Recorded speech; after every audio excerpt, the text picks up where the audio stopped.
Hey, network marketing friends, are you ready to take your team to new heights? Ready to skyrocket with the latest hot thing using social media? I am here to share with you today about Reels, and I started that in the first video in this series, and we're going to get more into it today. But first of all, let me make sure that we've been introduced in case we haven't met before. I'm Connie Suarez. I'm a network marketing mentor.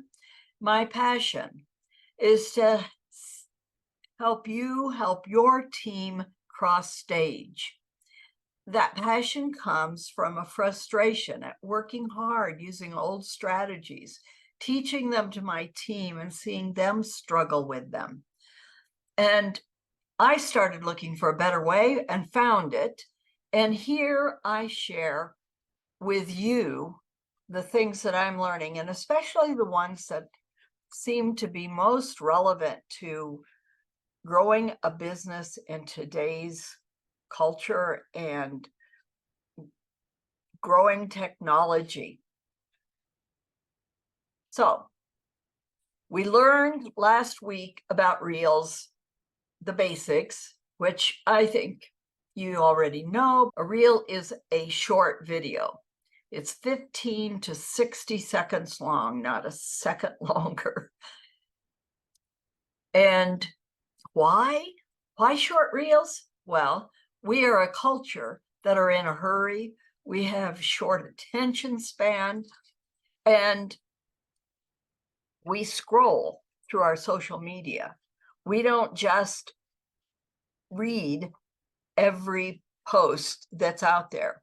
We're looking only for what is of true interest to us. So we have 15 to 60 seconds. And if we haven't caught them and encouraged them that this is good information for them in the first 5 seconds, they're on down to the next choice. So we use Reels because they are the main thing that's working right now. They're working like hotcakes. I taught last week about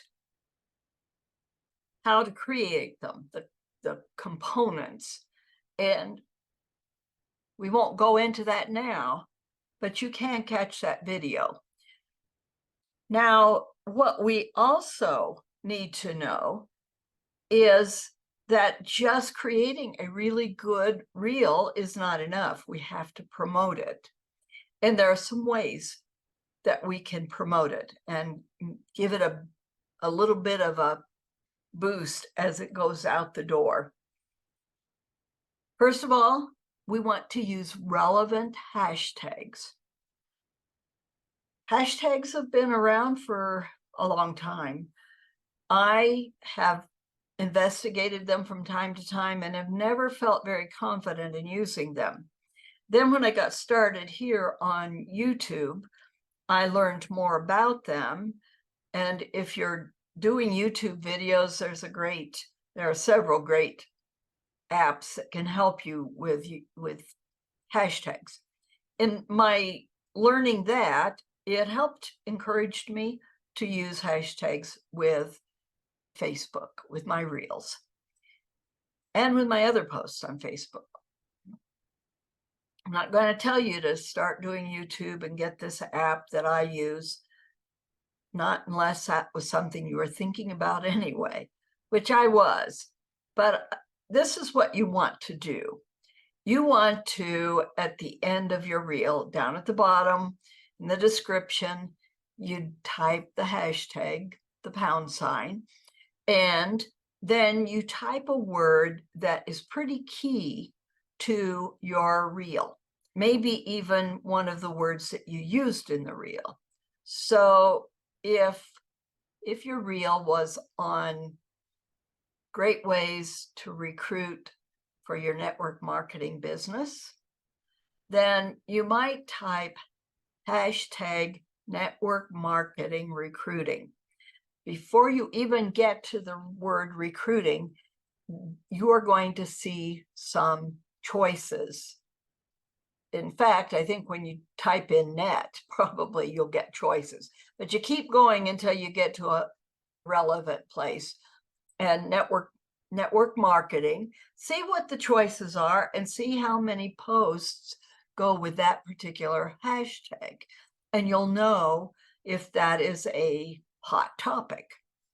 So if you do network marketing recruiting, then you'll see that it's a pretty hot topic.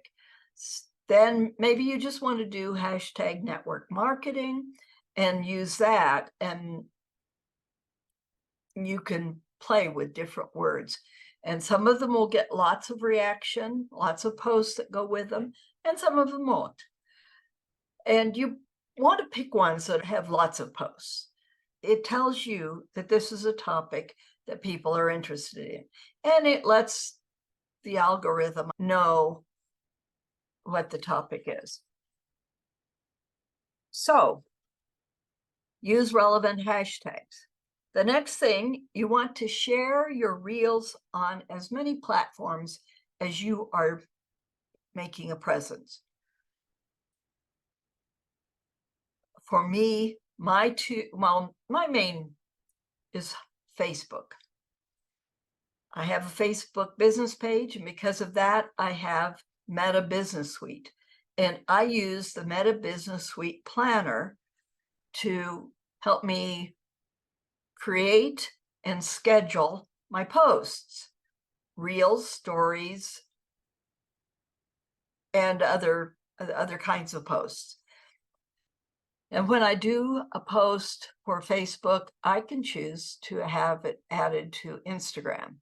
And so I've been doing that, not because I have anything else to do with it. I'm not giving any time to Instagram other than when I can add it to a Facebook post. So some of you have more platforms than just one. And people that know more than I do about creating reels say that Instagram and TikTok are great places to create a reel. There are lots of features that I think I'm missing out on by doing it the way I'm doing it. But I do it the way I do because it is simple for me. And for me, being consistent with these things, I have to keep them simple and not make my life too complicated. But if you're already doing things over in, say, TikTok, find an app that will take the TikTok watermark off of your TikTok reel and put it on Instagram and Facebook and even YouTube, I believe.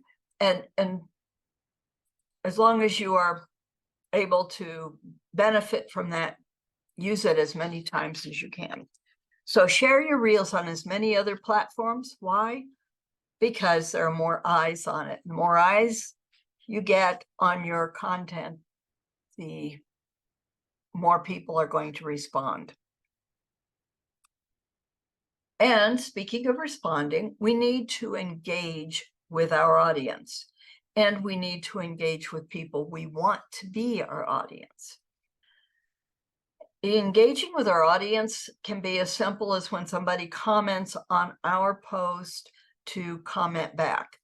And I do a Sunday morning Bible verse, and I get a lot of amens, and that's a little hard to comment on. Maybe I'll just like or love those, but as much as possible, I want to have a real, more than one word answer.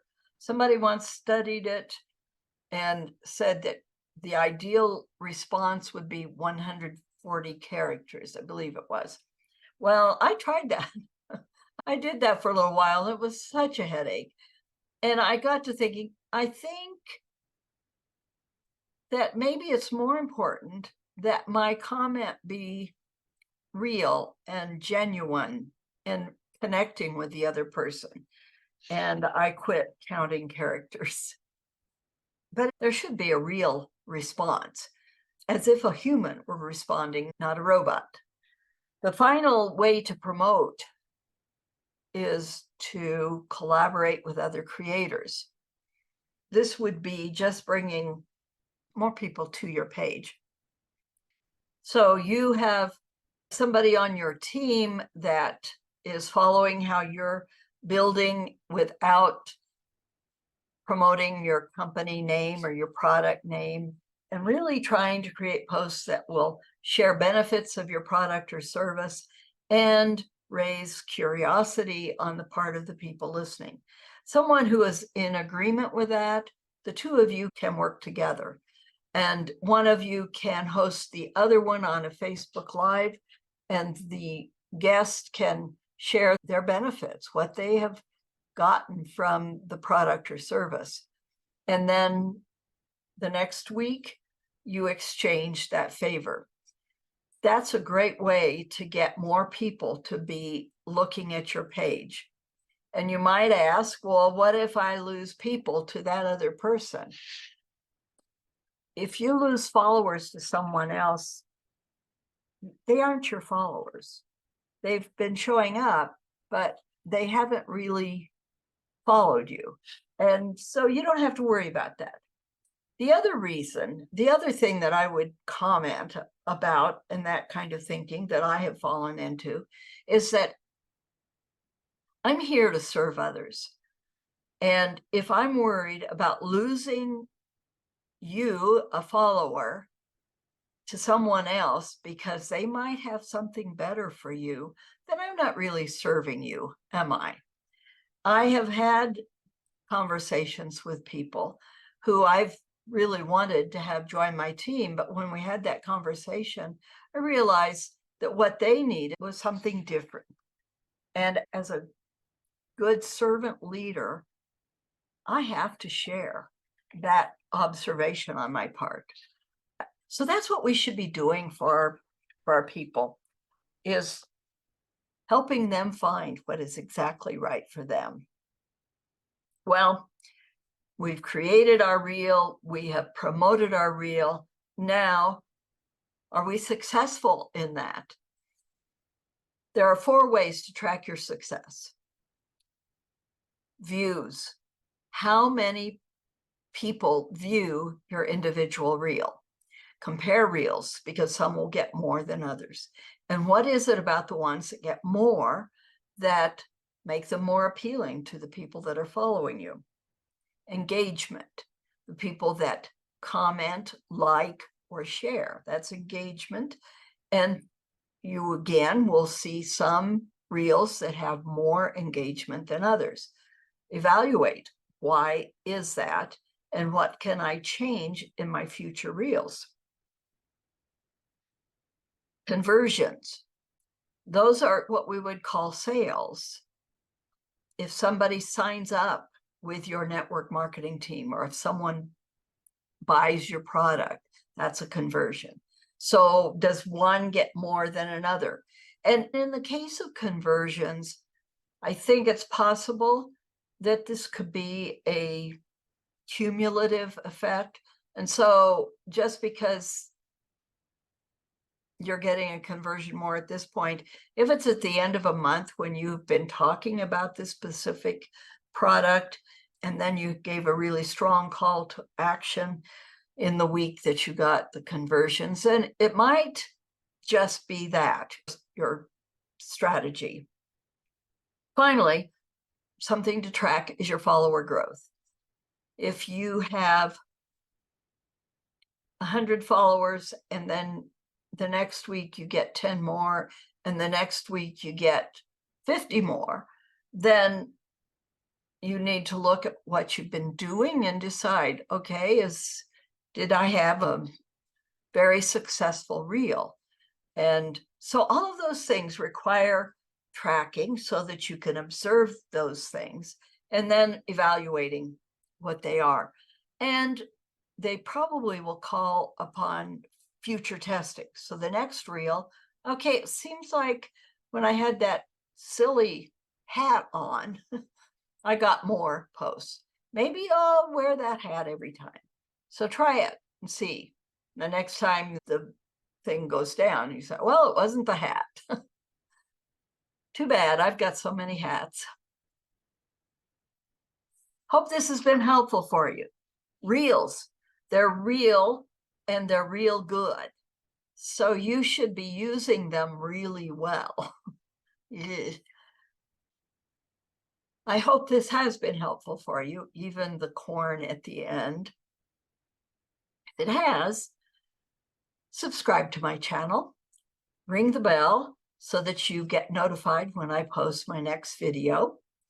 And I'll keep on sharing the things that I'm learning and the things that are working well for me. I look forward to the day when you can email me, message me, and say, my team crossed stage. That will be a red letter day for me. This is Connie Suarez. I'll be in touch.